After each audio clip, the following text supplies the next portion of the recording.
आज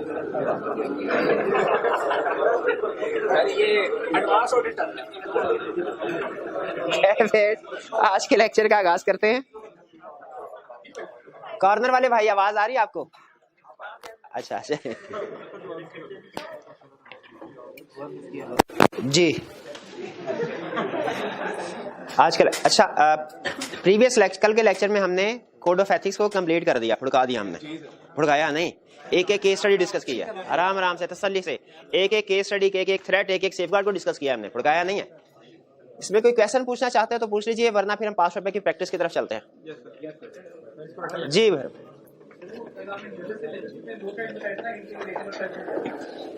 business relationship में कल मैंने थ्रेड बताए थे। जी बिल्कुल।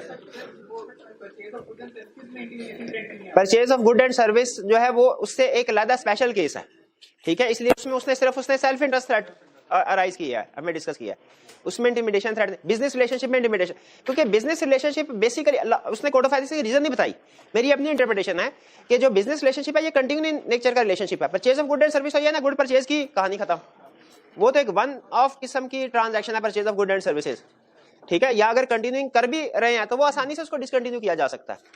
लेकिन जो बिजनेस रिलेशनशिप जैसे जॉइंट वेंचर वगैरह, पार्टनरशिप वगैरह, उसमें तो हर वक्त ही ये चांस होता है कि ब्रेक ना हो जाए। शायद उसने इस वजह से बिजनेस रिलेशनशिप में इंटिमिडेशन थ्रेट लिखा है और purchase of good and service वाले केस में इंटिमिडेशन थ्रेट नहीं लिखा।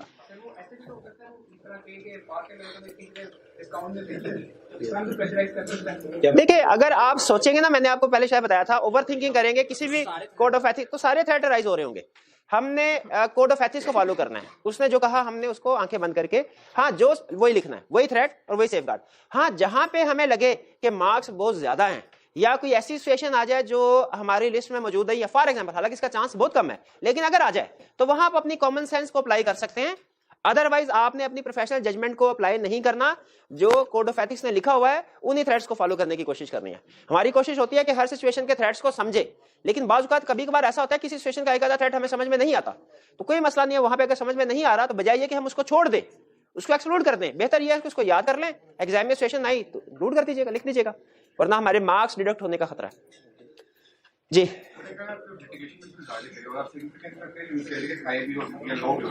लिटिगेशन के केस में सिग्निफिकेंस हाई भी हो सकते हैं। हाँ, वो डिपेंड करता है उसका नेचर ऑफ केस क्या है, या करंट ईयर से रिलेट करता है, प्रीवियस ईयर से।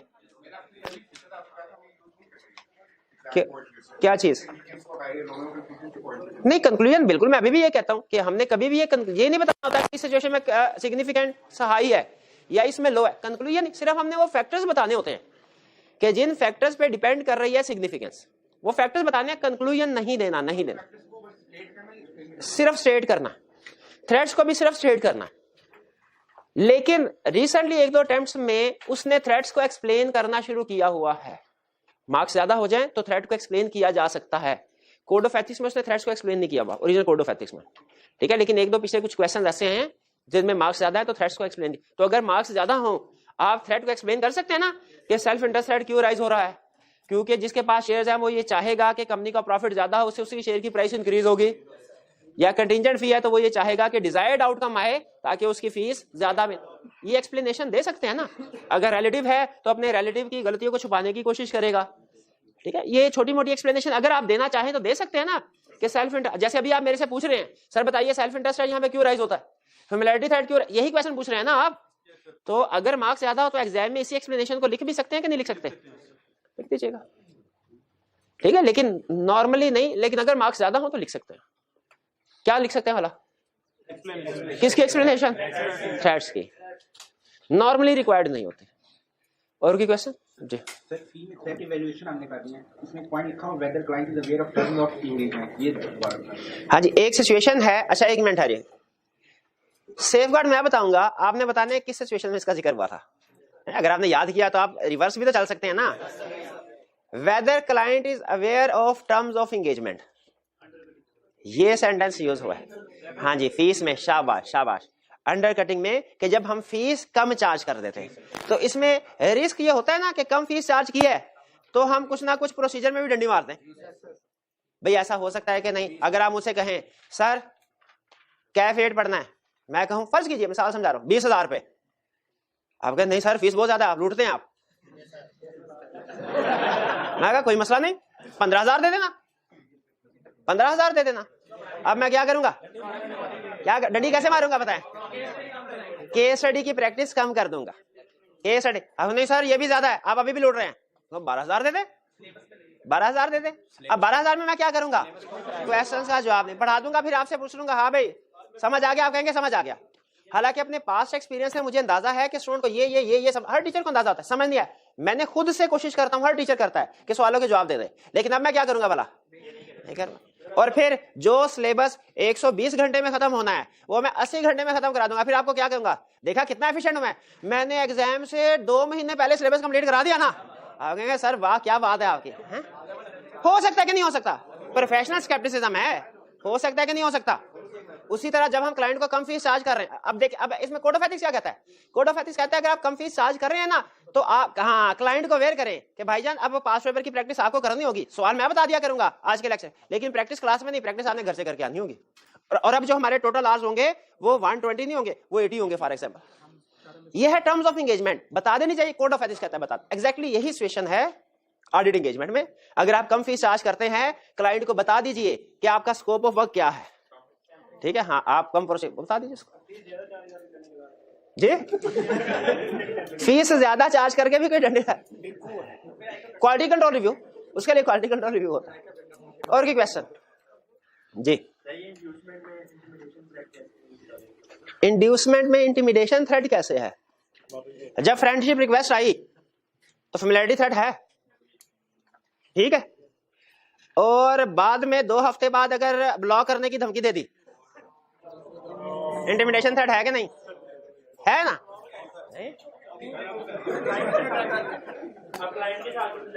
क्लाइंट के ह्यूमन सोर्स मैनेजर ने तो आपको रिक्वेस्ट भेजी थी, ये ले क्लाइंट के साथ से समझा दिया, वो यही एग्जांपल दिया उसने।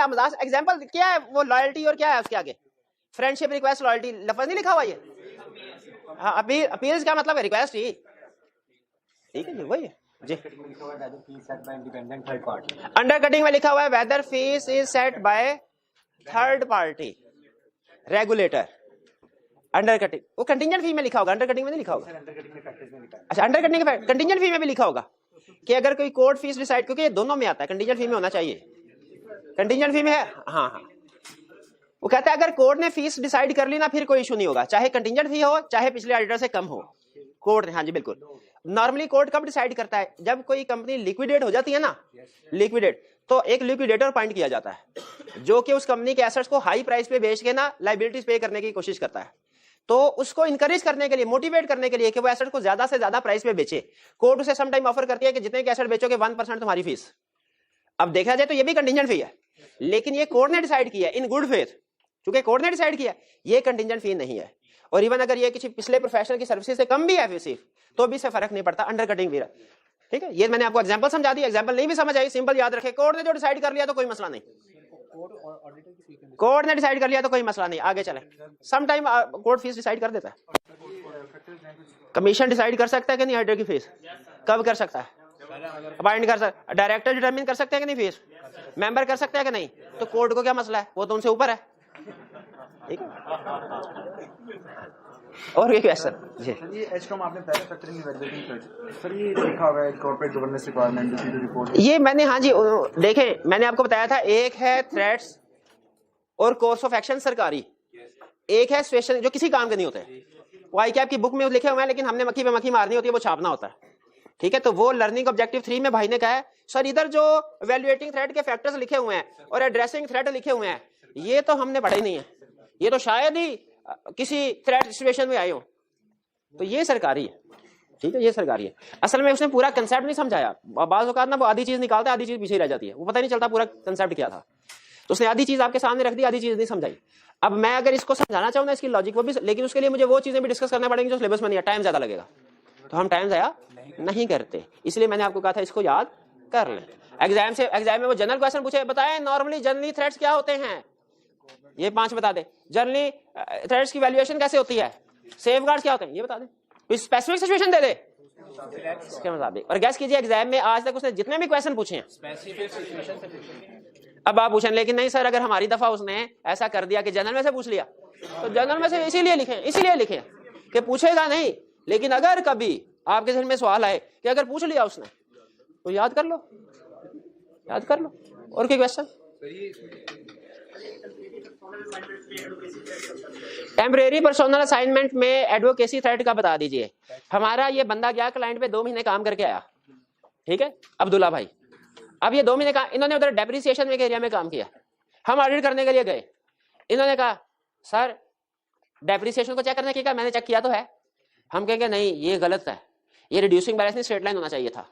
क्या ये आसानी से मान जाएंगे कि वाकई स्ट्रेट लाइन होना चाहिए? तो काम करके आए हुए हैं ना, रोड अटकाएंगे, कहेंगे नहीं नहीं सर जैसा मैंने किया वैसा ही होना चाहिए, देखें सर ये इसी तरह ठीक है। ये एडवोकेसी थ्रेट, यानी ये अपना वर्क जो क्लाइंट में करके आए हैं उसे डिफेंड करने की कोशिश करेंगे। ये डिफेंड करने को एडवोकेसी थ्रेट कहते हैं, ठीक है। जब ऑडिटर क्लाइंट को डिफेंड करने की कोशिश करता है थर्ड पार्टी के सामने, जैसे कि लिटिगेशन वगैरह में एफबीआर पे केस चल रहा हो, तो उधर भी एडवोकेसी थ्रेट राइज होता है। तो ये भाईजान जब उधर क्लाइंट में काम करके वापस आएंगे, हमारी टीम का हिस्सा बनेंगे, तो अपना उधर जो काम किया उसको डिफेंड करने की कोशिश करेंगे कि नहीं? इसीलिए टेम्परेरी स्टाफ असाइनमेंट में भी एडवोकेसी थ्रेट राइज होता है। तो क्या करना है? रीस्ट्रक्चरिंग कर लें। बिल्कुल, अव्वल तो उसे टीम का हिस्सा ना बनाएं, टीम का हिस्सा बनाना है तो रीस्ट्रक्चरिंग कर लें। रीस्ट्रक्चरिंग के बावजूद भी तो थोड़ा बहुत थ्रेट रहेगा, क्या करें? एप्रोप्रिएट रिव्यू, एप्रोप्रिएट का लफ्ज इसमें मैंने आपको बताया हुआ है, इंडिपेंडेंट जो टीम का हिस्सा ना हो, ठीक। और कोई क्वेश्चन? अगर कोई भी केस है, फॉर एग्जांपल इंड्यूसमेंट है, उसमें 3 थ्रेट्स हैं, तो हर दफा 3 ही होंगे या काम ज्यादा होगा? शाबाश, ये अच्छा क्वेश्चन पूछा उन्होंने कहा सर अगर एग्जाम में केस स्टडी आई, हम ये पहुंच गए इंड्यूसमेंट का केस है, गिफ्ट या हॉस्पिटैलिटी वर्क, ये पहुंच गए, तो वहां पे हमें इंड्यूसमेंट में उसने 3 थ्रेट लिखे हैं, self interest, familiarity, advocacy, intimidation. क्या क्वेश्चन यह है, क्या सर हर दफा तीनों थ्रेट लिखे हैं कि अपनी कॉमन सेंस लगा के एक थ्रेट कम ज्यादा कर सकते हैं? तीनों लिखे हर दफा। अगर जो देखें वही बात जो सिचुएशन कोड ऑफ एथिक्स में डिस्कस हुई है वो आ गई, तो आपने वही लिखना है। इसको समझे, ठीक है, कि ये थ्रेट क्यों राइज होता है, ये सेफगार्ड क्यों है, ये वैल्यूएशन का फैक्टर क्यों है, ये समझे, लेकिन अपनी तरफ से एड्रेस करने की कोशिश ना करें, ना करें, अनलेस के कोई ऐसी सिचुएशन आ गई जिसका इधर जिक्र नहीं है, ठीक है। और का वर्ड इसीलिए किया है कि किसी सिचुएशन में एक थ्रेट राइज होगा, किसी में नहीं होगा। वो और का वर्ड इसीलिए वर्ड यूज किया। प्रैक्टिकली ऐसे ही होता है, हम एग्जैक्टली डिसाइड करते हैं कि इन तीनों में से कौन सा रेलिवेंट है, लेकिन एग्जाम पॉइंट ऑफ व्यू से चूंकि जैसी सोल्यूशन जो आते हैं, जो मार्किंग स्कीम आती है, उसमें वो सारे थ्रेट जिक्र कर रहा होता है। तो मैं इसीलिए आपको रिकमेंड कर रहा हूं कि आप भी थ्रेट करें, और ये बेहतर भी है, हमारे लिए आसान भी हो गया। वरना हमें कोड ऑफ एथिक्स के क्वेश्चन में एक स्टेप मजीद सोचना पड़ता कि इसमें थ्रेट है सिर्फ, अभी तो सिर्फ इतना सोचते हैं ना सिचुएशन कौन सी है, क्लिक हो गई छापा। वरना यह भी सोचना पड़ता है कि इस सिचुएशन में स्पेसिफिकली सेफगार्ड कौन सा है और इसमें स्पेसिफिकली थ्रेट कौन सा है। अभी हम वो नहीं सोचते, सिर्फ सिचुएशन मिलाते हैं, इतना काम है हमारा, उसके बाद रिप्रोडक्शन। और क्या क्वेश्चन? इसमें काफी में फैक्टर्स नहीं लिखे हुए, सिर्फ थ्रेट और सेफगार्ड। कुछ सिचुएशंस में सिग्निफिकेंस के फैक्टर लिखे हैं, कुछ में नहीं लिखे, तो क्या करें? जिनमें नहीं लिखे वो उसमें खुद से लिख दें? नहीं, जो लिखा हो उसको फॉलो करना। बिल्कुल, सिचुएशन वो मैच करके, तो जो लिखा वो लिखना। और कोई क्वेश्चन?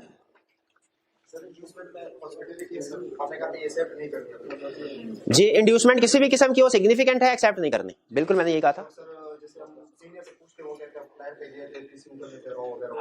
हाँ, अगर आप हट के सीनियर से पूछें तो वो कहते हैं, हम काफी सीनियर ये कहते हैं, हम खुद भी ये करते होते थे, यहाँ पर कर दे तो। लेकिन देखें, एक है किताबों में क्या लिखा है, एक है प्रैक्टिस में क्या होता है। किताबों में तो ये भी लिखा है कि रिश्वत देना जुर्म है, प्रैक्टिस में होता है ना। लेकिन अगर कोई पकड़ा गया तो फैसला कैसे होगा? जो किताबों में लिखा हुआ है। तो प्रैक्टिस में बहुत सी ऐसी चीजें, अनएथिकल प्रैक्टिसेस भी होती हैं, ठीक है। वो लिखा तो और भी, जब आपके आर्टिकल स्टार्ट होंगे तो प्रोबेशनरी पीरियड कितना होगा, लेट सीटिंग होगी तो उसके आवर्स काउंट होंगे, उनके अगेंस्ट में आपको क्रेडिट लीव दी जाएगी। लिखा तो ये भी कुछ हुआ सारा, अप्लाई कहाँ होता है? शायद ही कहीं होता हो, कुछ जगहों पे होता भी है अजीब हम, लेकिन अक्सर जगहों पे नहीं होता। तो किताबों में लिखा, लेकिन अगर कोई केस बन जाए, लीगल केस आ जाए, तो फैसला कैसे होता है? जो किताबों में लिखा होगा। कोर्ट हमेशा जब भी फैसला करती है, किताबों में लिखत पढ़त जो लिखी होती है उसके मुताबिक फैसला करती है। वो फिर ये नहीं कहते अच्छा प्रैक्टिस में सारे ऐसा करते हैं तो आपने भी ऐसा कर लिया तो ठीक है, नहीं।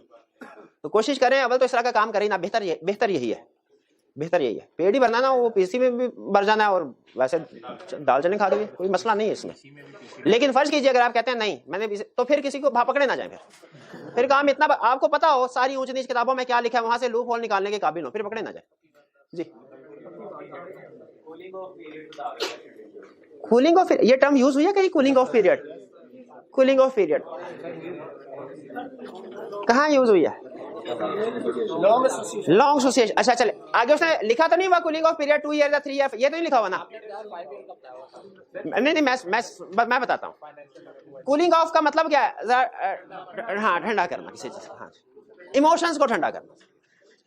हमारा टीम मेंबर गया क्लाइंट पे पहले साल, कोई थ्रेट राइज होता है? दूसरे साल गया, तीसरे साल गया, चौथे साल गया, अब 5वें साल भी गया। कोड ऑफ एथिक्स कहता है 3 साल के बाद थ्रेट शुरू हो जाता है और 5 साल तक हम बर्दाश्त करेंगे। 5 साल के बाद अब जो बंदा जो 5 साल तक एक ही कंपनी का ऑडिट करता रहा है, मुझे बताइए, वो तो उसको हर बंदे का पता होगा। तो familiarity threat too much significant हो जाता है। तो ऐसे बंदे को रिमूव कर देना चाहिए, रोटेट कर देना चाहिए। हमने यहां तक पढ़ा है, हमने यहां तक पढ़ा। असल में कंसेप्ट कैफ लेवल का इतना ही है। अब सी फैब लेवल का कंसेप्ट है आगे, ये टर्म बेसिकली सी फैब लेवल की है। वो ये कहता है ठीक है आपने रोटेट कर दिया, अब कितना अरसा रोटेट करके रखना? क्या ये सारी जिंदगी नहीं वापस उस क्लाइंट का ऑडिट कर सकता? ये जो कितना अरसा उसको साइड पे रखना है, ये कहलाता है कूलिंग ऑफ पीरियड। ये डिपेंड करता है उस बंदे की पोजीशन के ऊपर। जितना सीनियर पोजीशन पे था उतना कूलिंग ऑफ पीरियड ज्यादा होगा, शाबाश, और जितना कम पोजीशन उतना कम होगा। ठीक है, अब आगे कोड ऑफ एथिक्स ने बताया हुआ किस केस में 2 साल होगा, किस में 3, हमें उस तरफ जाने की जरूरत नहीं। कूलिंग ऑफ पीरियड समझ आ गया? और कोई क्वेश्चन? कोई थ्रेट को ठंडा करना, शाबाश, बिल्कुल ठीक है। और कोई क्वेश्चन? चलिए अब कीजिए, किताबें सारी बंद, बड़ा पढ़ लिया हमने, कल भी पढ़ते रहे, परसों भी पढ़ते रहे। अच्छा किताब है? नहीं हमने पब्लिश करके भेज दी हुई है, वो इंशाल्लाह 2 मैक्सिमम 3 दिन में वॉल्यूम 1 वॉल्यूम 2 दोनों आ जाएंगे, दोनों आ जाएंगे। अरे ये आपको नोट्स दिए, और इसके साथ अब देखिए आज आपको अपेंडिक्स मिल गया जो डिस्कस, अभी थोड़ी देर में नोट्स भी मिल जाए, तो साथ साथ मिल रहे हैं ना, तो याद तो करते रहे, याद तो करते रहे। हाँ आप ये सोच के नहीं बैठना आपने सर किताब आएगी फिर याद करना शुरू करेंगे। नहीं, जो चीजें किताब में आपको प्रोवाइड की जा रही है, आप लोगों को भी और ऑनलाइन वाले स्टूडेंट्स को भी, LMS पे सारे नोट्स हैं। बाद में भी करवा लिया कॉपी, किसी से लेके किताब करवा लीजिएगा, मुझे कोई इतराज नहीं। अच्छा नोट्स बंद कर दे भाई, नोट्स बंद कर दे, बहुत पढ़ लिया हमने, बंद कर, शाबाश शाबाश, बंद करके साइड बैग में रख लें, बैग में रख लें, बैग में साइड पे कर ले। बहुत गर्म, किसने कहा था फौरी तौर पे पकड़ो? फोटो कॉपी अभी कूलिंग ऑफ पीरियड है ना, 5 मिनट के लिए साइड पे रख दो, ये लो, हाँ ठंडा हो जाएगा। फोटो कॉपी से निकलता है पेज तो जाहिर हो।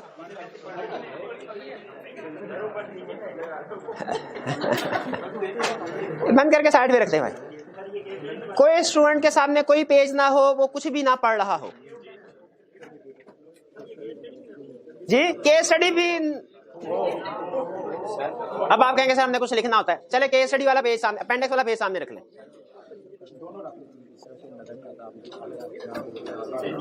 इस तरफ से नजर नहीं आता, नहीं आप लोगों को आता होगा, बाकी जनरल प्रॉब्लम। हाँ तो ये आप अपेंडिक्स दिया ना, उस उधर से देख लें। अच्छा मैं उधर खड़ा हो जाएगा, ठीक है नो प्रॉब्लम, इधर ये ले, अब इधर से मुझे नहीं नजर आता। नहीं लैपटॉप से नहीं होगा। चलिए नहीं ये ठीक है, ये ठीक है, आप थोड़ा सा उधर हो जाइएगा, ये ठीक है।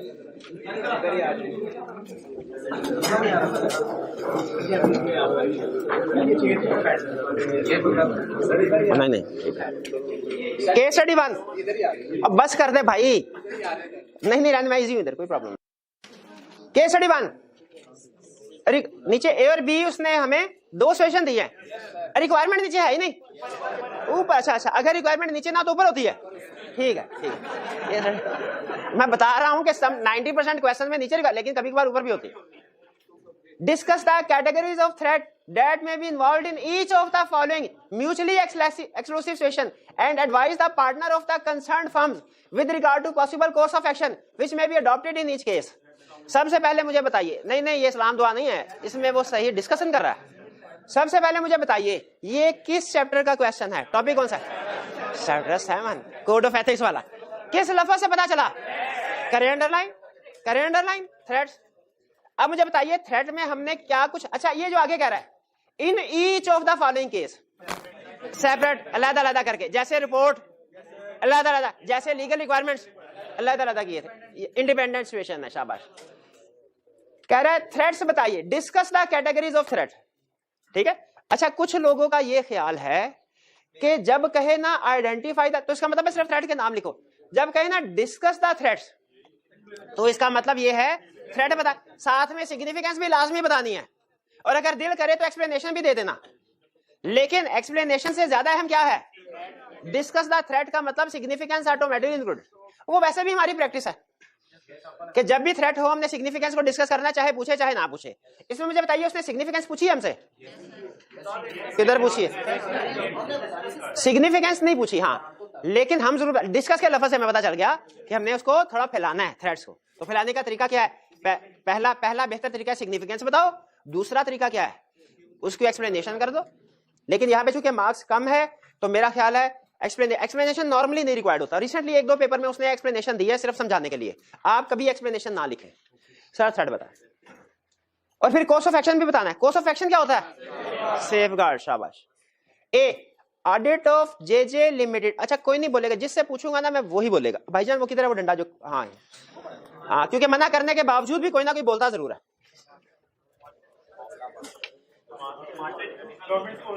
हाँ, गवर्नमेंट स्कूल के मास्टर। अच्छा, मेरी जिंदगी के जो बेहतरीन टीचर थे ना टॉप 1 पे, वो गवर्नमेंट स्कूल के थे, मुझे आज तक याद है। बड़ा, हाँ, अच्छा। Audit of JJ limited is at its completion stage. Completion stage पे audit. The meetings of the audit committee and the board of directors are scheduled to be held within a week. अच्छा, मुझे बताइए ये directors की meeting, audit committee की meeting से पहले हम रिपोर्ट साइन करके दे सकते हैं? नहीं कर सकते। हाँ बिल्कुल, अप्रूवल जरूरी है डायरेक्टर्स की। डायरेक्टर्स की अप्रूवल होगी फिर देंगे, उसके बगैर नहीं। याद है ना एविडेंस में? Schedule to be held within a week to consider and approve the annual financial statement. Annual financial approve करने के लिए, तो बिल्कुल ठीक है। JJL is facing financial difficulties and has not paid the audit fee of previous year. शाबाश शाबाश, मुंह से निकल गया मेरा भाई, मुंह बंद करके बैठना बात। जब मैं पूछूं ना फिर ही बताना। अभी तो दरगुजर किया है, अब फिर बोले तो दरबदर कर दूंगा। JJL is facing financial difficulties and has not paid. CFO of JJL has committed to pay the previous as well as current year's audit fee after signing the audit report. सबसे पहले भाई मुझे बताएंगे सिचुएशन कौन सी है? 4 सवाल पूछने हैं। पहला सिचुएशन कौन सी है? ओवरड्यू फीस, शाबाश। थ्रेट कौन सा है? सेल्फ इंटरेस्ट थ्रेट और इंटिमिडेशन थ्रेट भी है। इंटिमिडेशन थ्रेट भी है। जजमेंट याद नहीं ना किया? नहीं कंफर्म है याद नहीं किया। गैस करें मुझे कैसे पता चला? याद किया होता तो जजमेंट अप्लाई करने की जरूरत ना पड़ती। कौन सा थ्रेट राइज होता है? Self interest threat.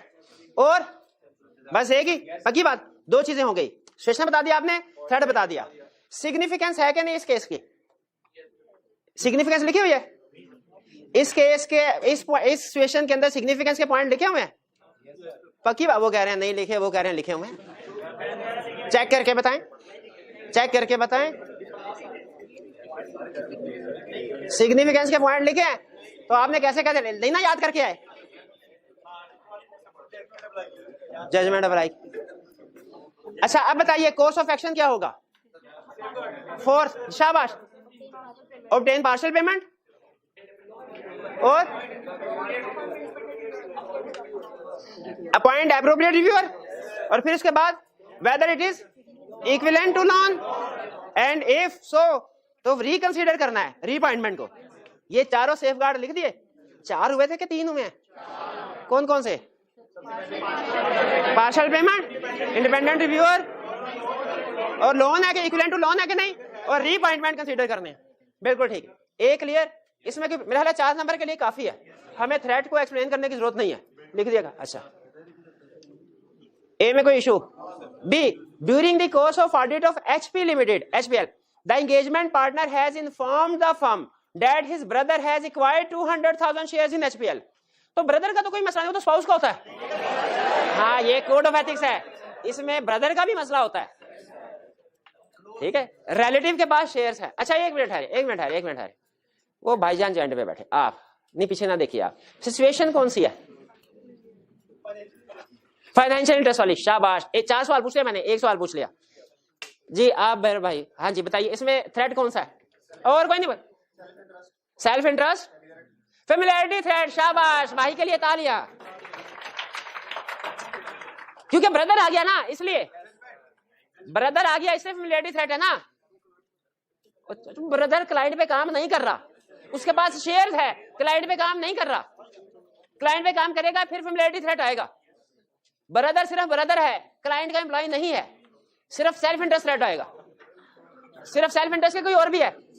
Self interest, 2 बस वाला जवाब दे दिए। तीसरा फैक्टर्स, ये भाई बताएंगे, फैक्टर्स बताओ किन फैक्टर्स पे डिपेंड करती है इसकी वैल्यूएशन? जी मटीरियलिटी, शाबाश। अमाउंट कितनी है इंटरेस्ट की? जी ऑर्डिनरी कोर्स ऑफ बिजनेस की, उसको क्या बेच रहा है, कुछ क्या बेच रहा है उसको? और ट्राई करें, शाबाश, अच्छी ट्राई करें। और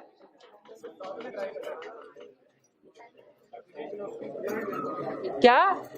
acquisition of client, position of individual at client. या ब्रदर है, ब्रदर क्लाइंट पे काम नहीं कर रहा है, और क्लाइंट पे काम करेगा तो देखेंगे ना पोजीशन कौन सी है। पोजीशन एट फर्म होगा, क्योंकि ये पार्टनर। नेचर ऑफ रिलेशनशिप, शाबाश, ये नेचर ऑफ रिलेशनशिप वाला कौन सा? हाँ तो ठीक है ना, ठीक नहीं है? नहीं, अगर भाई की बजाय कजन के पास, दोस्त के पास, तो सिग्निफिकेंस कम ना होती। तो नेचर ऑफ रिलेशनशिप तो है ना दोनों का, क्लियर? अच्छा अब मुझे बताइए सेफगार्ड, वो एंड पे भाई हैरान परेशान होके जो देख रहे हैं, सेफगार्ड बताइए। और ये एग्जाम में सबसे ज्यादा आने वाली सिचुएशन है, डिस्क्लोज करना है। तो ये जो उसने अभी बताया, ये क्या किया? ये उसने बता नहीं दिया, एंगेजमेंट पार्टनर हैज इन्फॉर्म्ड, ये एक्सपोज किया। और ये भी तो डिस्क्लोज ही किया है, ये लिखने की जरूरत नहीं थी। चले आपने लिख दिया, कोई बात नहीं, आगे चलें, हमने इग्नोर किया। हाँ जी, शेयर्स को डिस्पोज, एग्जाम में सिर्फ इतना लिखेंगे, डिस्पोज द शेयर, के relevant team member should be convinced to dispose the share, पूरा सेंटेंस फॉर्म में। Relative of team member, relative of partner should be convinced to dispose, dispose कर। अगर डिस्पोज नहीं करता तो किसको? पार्टनर को रिमूव, और पॉइंट एप्रोप्रिएट रिव्यूअर, शाबाश, क्लियर हो गया? कोई प्रॉब्लम इसमें? इसमें सिग्निफिकेंस आ सकती है, हमने डिस्कस भी किया अभी।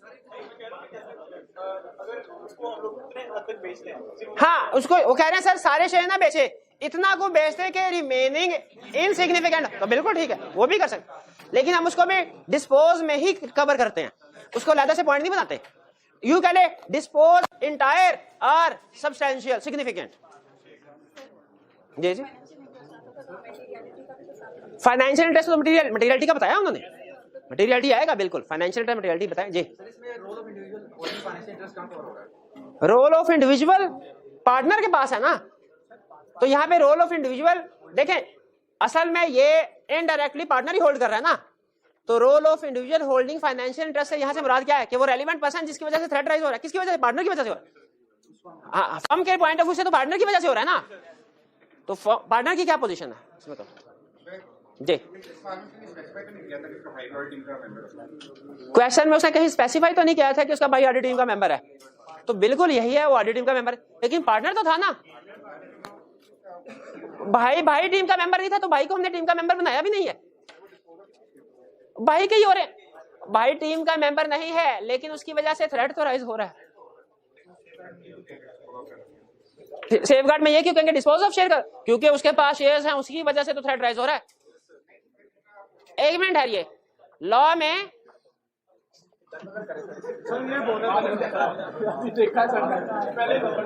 में स्पाउस के पास शेयर्स थे, थ्रेट क्यों राइज हो रहा था? वो तो स्पाउस टीम मेंबर थोड़ी थी, इनडायरेक्टली वो रेलिवेंट बंदा ही समझा जाता है ना, होल्डर है, ठीक है, तो इसलिए थ्रेट राइज होता है स्पाउस।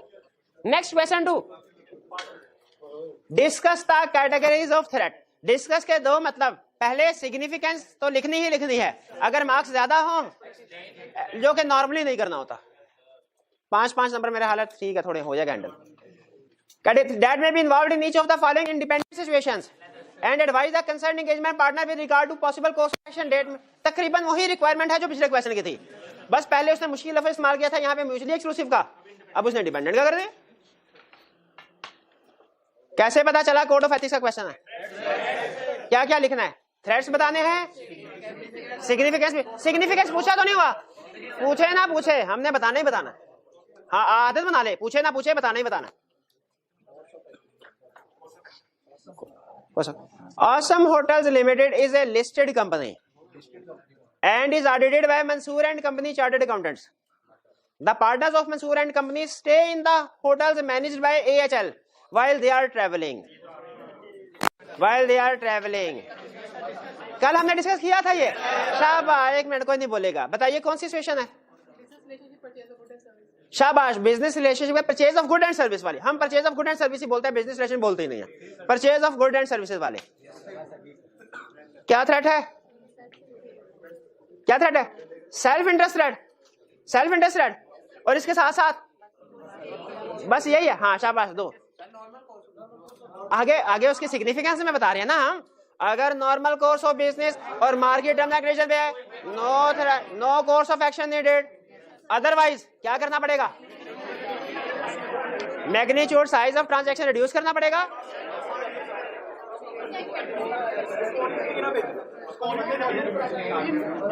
उस पर्सन को टीम से रिमूव कर दें जो एक्सेप्ट कर रहा है, और काम का रिव्यू कर दें। पार्टनर ही तो उस पार्टनर की वजह से दूसरे पार्टनर को ले आए, और सारे नहीं चले गए। कुछ पार्टनर्स होंगे ना, कुछ rotate the team member. B भाई ये क्लियर हो गया, इसमें सिचुएशन भी मैच हो गई, हमने थ्रेट भी बता दिया, सिग्निफिकेंस भी डिस्कस कर दी। सिग्निफिकेंस के 2 पॉइंट थे, ऑर्डिनरी कॉस्ट ऑफ बिजनेस की ट्रांजैक्शन है कि नहीं, आर्म लेंथ बेसिस पे है कि नहीं, और थ्रेट भी बता दिए जी। रिड्यूस कैसे कर सकते हैं? उधर स्टे ना करके किसी और होटल में, कहीं पे कोई और अच्छा होटल ना तो वहां पे चले जाएं, वरना नॉर्मली जहां पे अवेलेबल है वहां पे अल्टरनेट ऑप्शन में जाएं। ऐसे थ्रेट रिड्यूस किया जा सकता है। हाँ, ट्रांजैक्शन रिड्यूस करने का मतलब कि ये जो एक्टिविटी है इसको कम कर दे, मैग्नीट्यूड। आधी रात उठ के नाश्ता, सुबह का इंतजार कर ले, सुबह चला जाए, हमें कोई इतराज नहीं, नाश्ता करके चला जाए, लेकिन हर दफा ना ये ना चला जाए, चला जाए, पैसे दे के जाए, कम पैसे नहीं पूरे पैसे दे के जाने हैं। वॉशरूम के 10 रुपए आप देंगे फिर। B other team member on HL has inherited 100,000 shares in HL after the death of his father। Inheritance के बाद, अच्छा खरीदे नहीं है, इनहेरिटेंस तो उस बेचारे का क्या कसूर है, इसको माफ कर दें। नहीं, थ्रेट अभी भी राइज होगा। फाइनेंशियल इंटरेस्ट क्या करना है? Self interest threat. Significance depend करेगी, डिस्पोज ऑफ करे। अभी तो पढ़ा है, ओके, दोबारा डिस्कशन जरूरत नहीं, आगे चलें। Discuss the categories of threat that may be involved in each of the following mutually exclusive situation and advise the partner of the concerned firms with regard to possible course of action that may be adopted in each case। Same वही copy, requirement same वही है। A Munir is a chartered accountant and employed as a manager in a firm of chartered accountants। Munir chartered accountant, ठीक है। He has informed the engagement partner that his close relative holds 50,000 shares of a listed company whose audit is to be supervised by Munir।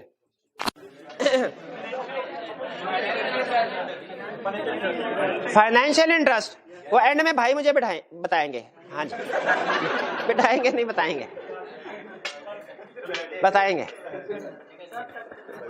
हाँ जी, आप भी self interest rise होगा। Significant अब अच्छा, अब जरा 1 minute, close relative familiarity threat भी rise होगा। नहीं क्यों नहीं हो, क्लोज रिलेटिव है तो सही, क्लाइंट में काम थोड़ा ही कर रहा है। शाबाश। सिग्निफिकेंस देख लिया रिलेशनशिप, क्लोजनेस ऑफ रिलेशनशिप। और मुनीर की पोजीशन फर्म में देखेंगे क्या? शाबाश। मटीरियलिटी के कितने शेयर हैं? शाबाश। सेफगार्ड्स में क्या करेंगे जी? डिस्क्लोज करेंगे फैक्ट्स, क्योंकि क्वेश्चन में तो उसने एक्सपोज किया है ना, हम उसको डिस्क्लोज कर देंगे, कर दिया। और डिस्पोज करेंगे कि रिमेनिंग इमटेरियल इनसिग्निफिकेंट हो जाए, या सारे का सारा कर दें? रिमूव कर, अगर डिस्पोज नहीं करते रिमूव कर देंगे मुनीर को। और एप्रोप्रिएट रिव्यूअर, शाबाश, बिल्कुल ठीक है। ये तो वही है जो पहले किए थे। आगे चलते हैं। B, Daniyal is employed in a firm of chartered accountants. He has been a member of the audit team of Malakad Limited for last few years. Few years का मतलब होता है कुछ साल। ये तो नहीं बताया एक के दो कहते। हाँ जी, few years कुछ साल। तो कुछ साल में हम बजाय ये कि अज्यूम करें कि 1-2 साल है, 3-4 क्यों नहीं अज्यूम करते? 3-4 साल हो गए ना। हाँ, दोनों लिख दे कि अगर उसे अभी 1-2 साल हुए हैं तो कोई इशू नहीं है, उसे बांट। लेकिन अगर ज्यादा हो, लेकिन इससे मुझे इंडिकेशन ये मिल रही है कि वो कह रहा है पिछले कुछ सालों से है, तो ज्यादा है, ज्यादा है। तो 1 मिनट ठहरे, जिससे पूछूंगा वो बताएगा। जी मेरे भाई, आप बता दीजिए। जी जी, आप नहीं, आपसे आगे वाले भाई, ये ब्लू वाला। हाँ जी, पता है? लॉन्ग एसोसिएशन, पहला सवाल। थ्रेड बताइए, कोई नहीं बोलेगा। और थ्रेड है लेंथ ऑफ टाइम,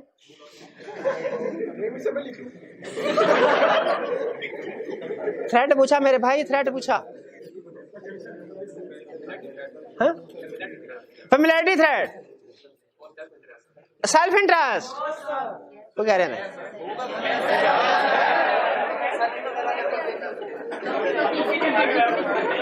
उनको पता ही नहीं आवाज कहां से आई है ना? आपके मुंह से निकली आवाज, पीछे देख रहा है जी। तो कौन सा भाई थ्रेड, कौन सा? फेमिलियरिटी थ्रेड के अलावा सेल्फ इंटरेस्ट है कि नहीं? सेल्फ इंटरेस्ट भी है, फेमिलियरिटी भी है, और कौन सा है? और कोई नहीं है, बट ठीक है। नहीं नहीं, एडवर्स ओपिनियन नहीं है। 2 थ्रेड। सेफगार्ड्स क्या होंगे भाई बता? सॉरी, सिग्निफिकेंस, रोल, उसका रोल, लेंथ, लेंथ, ठीक है ठीक है। मैनेजमेंट के साथ से क्लोजनेस ज्यादा, ठीक है। और इसके सेफगार्ड्स क्या होंगे? सेफगार्ड्स क्या होंगे? हाँ जी, आप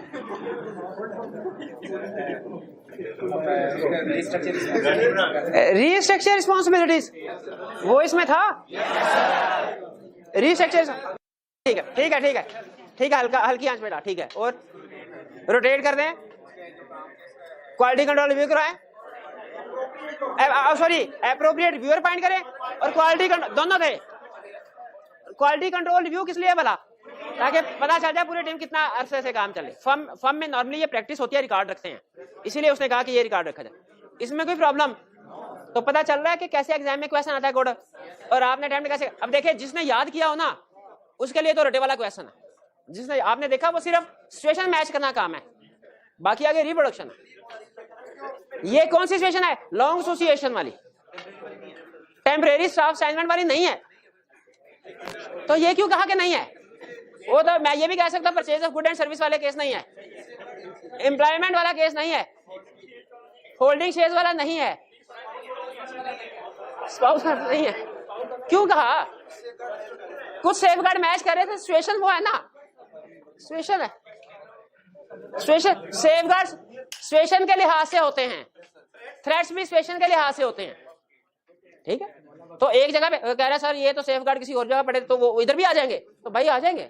वो थ्रेट्स में 5 थ्रेट हैं, हर सिचुएशन में उन्हीं में से घूम फिर के आ रहे हैं, तो आ सकते हैं दोबारा भी। एक सिचुएशन में कोई थ्रेट है, दूसरी सिचुएशन में दोबारा भी आ सकता है, पाबंदी थोड़ी है। सेफगार्ड में रिमूव वाला सेफगार्ड भी बताएंगे, रिस्ट्रक्चर वाला भी बताएं, रिव्यूअर वाला भी बताएं, क्यूसीआर वाला भी बताएं, जो लिखे हैं सारे बताने हैं ना, कि सिर्फ एक बता दें कि जी उसको रेड कर दें। एक नहीं बताना, ये जो जोर देना था वो पूरी बात पे देना था, सिर्फ एक पे नहीं देना था। हाँ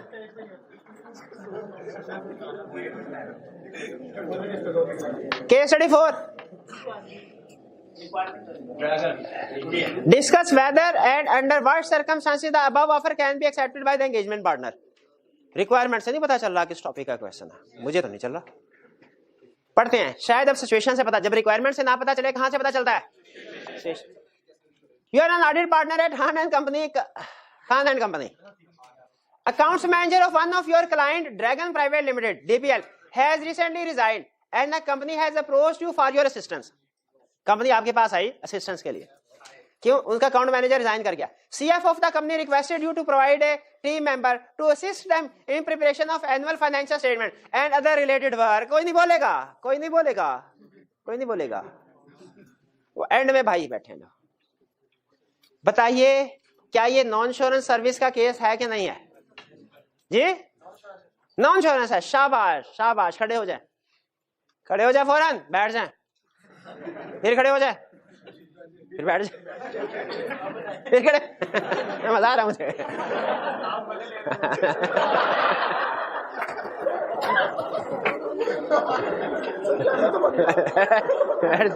नहीं, वो कैमरे में तो नहीं आ रहा वो भाई की इज्जत बच गई है। भाईजान ये नॉन इंश्योरेंस सर्विस का केस नहीं है। इसमें क्लाइंट ये नहीं कह रहा कि मुझे फाइनेंशियल स्टेटमेंट्स बना के दो, क्लाइंट कह रहा है मुझे 2 बंदे दो।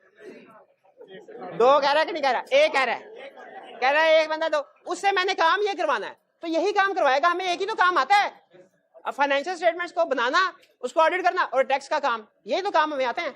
और गाड़ी का इंजन खुलवाने के लिए थोड़ी बुला रहा हमें, इसी काम के लिए।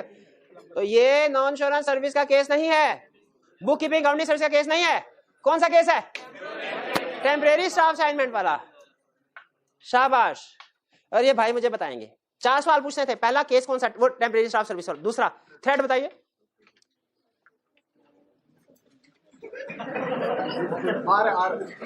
अच्छा इतना शर्माओ ना, मुझे कुछ और शक गुजर जाएगा। मैंने थ्रेड पूछे हैं। हाँ बोल। सेल्फ रिव्यू थ्रेड और फेमिलियरिटी थ्रेड और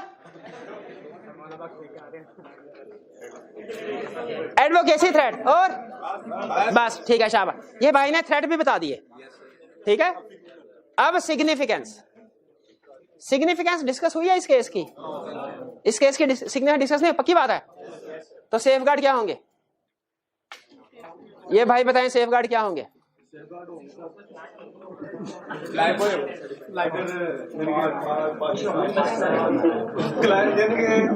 को तब तक अपना पर्सनल नहीं चाहिए, तब तक आप यानी कि बंदा नहीं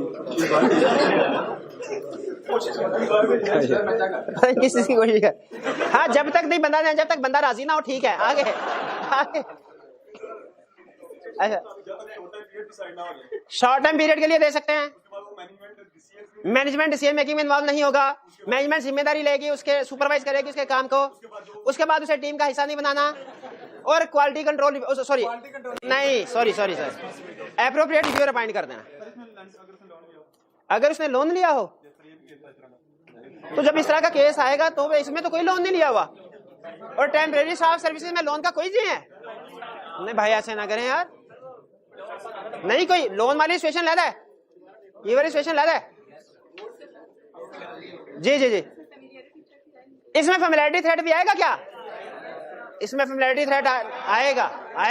वो उधर 2-3 महीने रहा है तो हेलो हाय तो होगी ना उसकी। हाँ जी। बी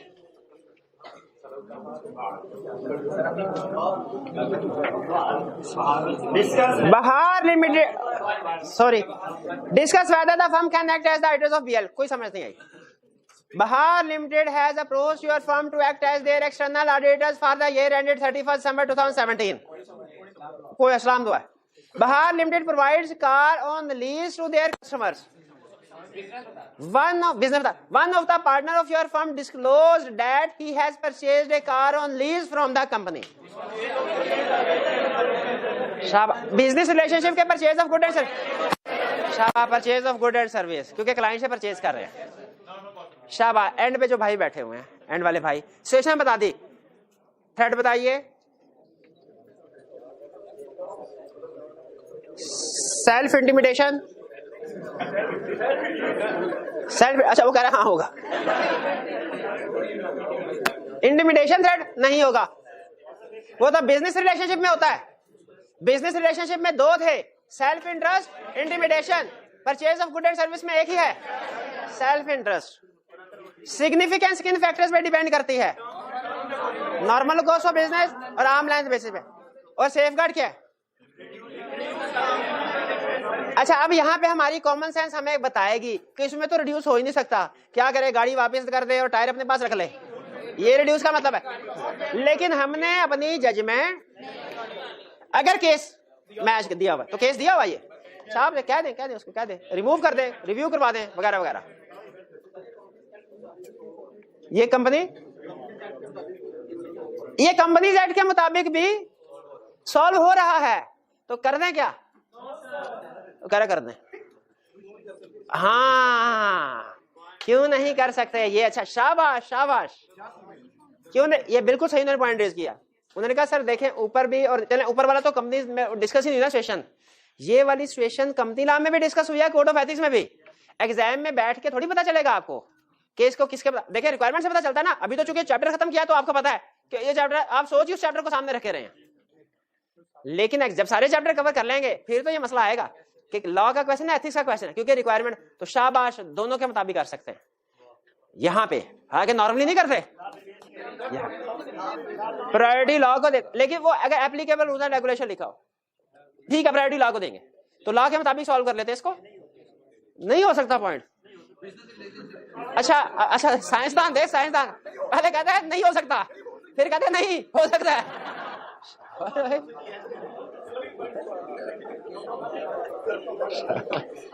इन्वेस्ट कर दिया ना भाई को। चलें, ये ऑर्डिनरी कोर्स ऑफ बिजनेस की ट्रांजैक्शन है तो लॉ इजाजत देता है इसकी, कर सकते हैं जी।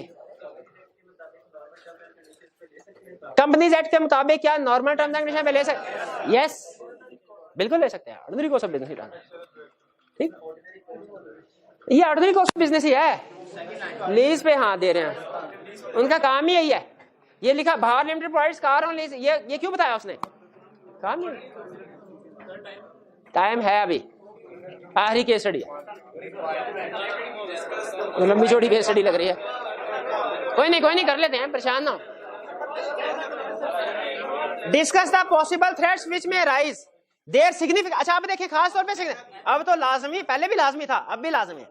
Significant and the safeguards required to mitigate those threats. Mitigate का मतलब क्या होता है? रिड्यूस करने के लिए। You have recently been promoted. अच्छा, बाज़ औक़ात ऐसा होता है कि आई के अपना रिसेंटली उसने एक नया दाव पे इजाद किया, नया, ये सिर्फ इस टॉपिक में नहीं और भी टॉपिक में है, कि वो आपने सुना होगा ना, दिखाता दाएं की है, दिखाना दाएं की, मारना बाएं। आई कैप ने नया क्या तरीका, दिखाता दाएं की है और मारना दोनों तरफ से। अब आपको लग रहा होगा एक दो सिचुएशन है, लेकिन क्वेश्चन केस स्टडी के अंदर तीसरी सिचुएशन भी हो सकता है हिडन हो। हमने ये दाएं वाली भी बतानी है और जो बाएं वाली हिडन वो भी। और ये अक्सर केस स्टडी में, हर केस स्टडी में नहीं लेकिन अक्सर केस स्टडी में ऐसा होगा। आपने ध्यान रखना है इस चीज का कि कुछ केसेस में जहां पे आपको लग रहा हो ना मार्क्स ज्यादा है, मटेरियल थोड़ा है, ये लगेगा तो फौरन जहन में आए कुछ और भी छुपा है, कुछ और भी छुपा है। अगर मार्क्स ज्यादा हो, मटेरियल कम हो, जहन में क्या है, क्वेश्चन में कुछ और भी छुपा है, कुछ तो गड़बड़ है। You have recently been promoted partner in insurance department of a firm of chartered accountants. Your portfolio of clients includes Shah Motors Private Limited, a leading car dealer. Kaiser, a senior manager insurance in your firm, has been auditing SML for the past 7 years. While updating, पहला छुपाया उसने, ये दिखाया, ये छुपाया, हमने तीनों को एड्रेस कर लिया। 7 ईयर, कौन सी सिचुएशन? डिस्कस करने की जरूरत तो नहीं, सोल्यूशन में डिस्कस करने की जरूरत तो नहीं है, क्लास में डिस्कस करने की जरूरत, ठीक है, ठीक। While updating you about SML, Kaisar informed about the following. पहला, on the request of an audit team member, CFO of SML has helped the team member's brother in securing early delivery of a vehicle ordered by him on preferential basis. हमने Honda के client audit करने के लिए गए, हमने कहा गाड़ी जो है वो 6 महीने के बाद मिलती है, अभी ऑन देना पड़ेगा। अभी उससे सीएफओ से बात की, उसने कहा अभी आपको अगले हफ्ते गाड़ी मिल जाएगी। इंड्यूसमेंट्स हैं, प्रेफरेंशियल के लफ्ज से पता चल गया। अच्छा, ये इंड्यूसमेंट आए कि purchase of good and service आए?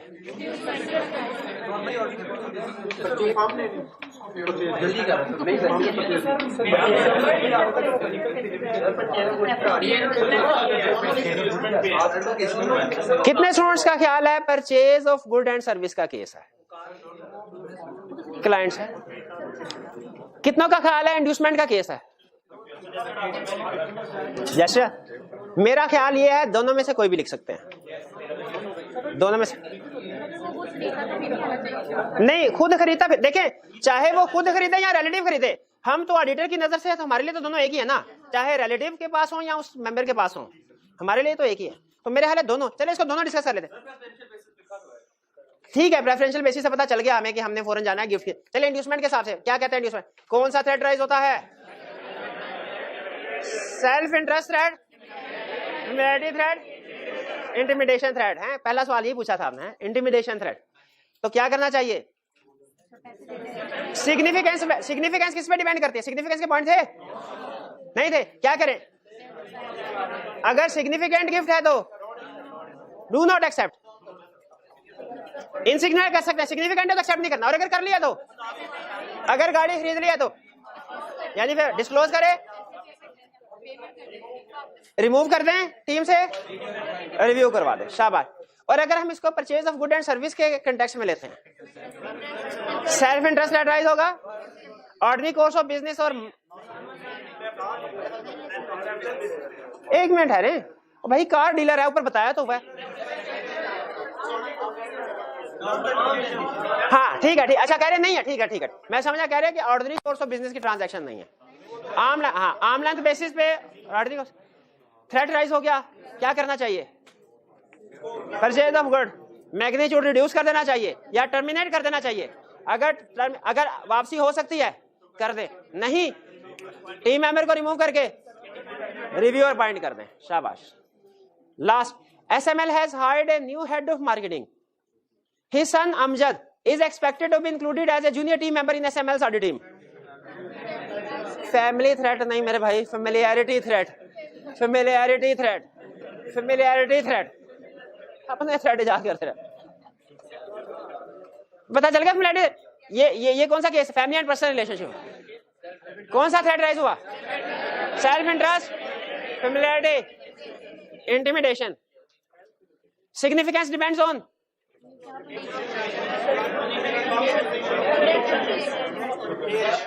safeguard.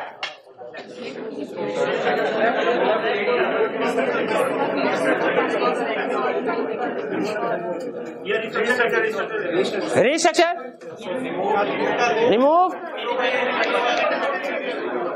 appoint reviewer। कह रहे 5 साल से ज्यादा पॉइंट नहीं हो सकता, 7 साल हो गए तो क्या करें? अब तो यही करना है ना, ठीक है ना। एक कत्ल पे भी वही सजा है, 2 कत्ल कर दे तो क्या करें? अब सजा है, फांसी देनी है। तो 5 साल बाद पता चलता तो जो लिखते 7 साल बाद भी वही करना, 2 बार सजाए मौत दे दें उसको। वो 5 साल वाली बेसिकली रिक्वायरमेंट हमारे सिलेबस में नहीं है। हमारे सिलेबस में वो मैक्सिमम ईयर्स नहीं बताता, कैफ लेवल पे मैक्सिमम सिर्फ इतना बताता है कि 3 साल से ऊपर थ्रेट राइज हो जाएगा। वो मैं आपने कहीं पे 5 साल लिखा हुआ नहीं पढ़ा होगा, सिलेबस में नहीं है, ठीक है। तो वो अच्छा मजे की बात, आई कैप का एक क्वेश्चन है उसमें उसने 20 साल भी लिखा हुआ है, 20 साल। तो क्या करें हम उसको? 4 दफा रोटेट कर दो, तो एक ही दफा करना पड़ेगा, नहीं होना चाहिए था, हो गया तो क्या करें। चलिए अब आपको कुछ समझ आ गए कोड ऑफ एथिक्स को कैसे सॉल्व करना है। होम असाइनमेंट नोट कर लें, आई कैप बुक यूज करें, ये सेम क्वेश्चन है। आई कैप के क्वेश्चन बैंक में भी ये है 3 और बुक में भी यही है 3, 9, 11, 13। ठीक है जी, आज का लेक्चर यहाँ पे खत्म करते हैं हम। अल्लाह हाफिज।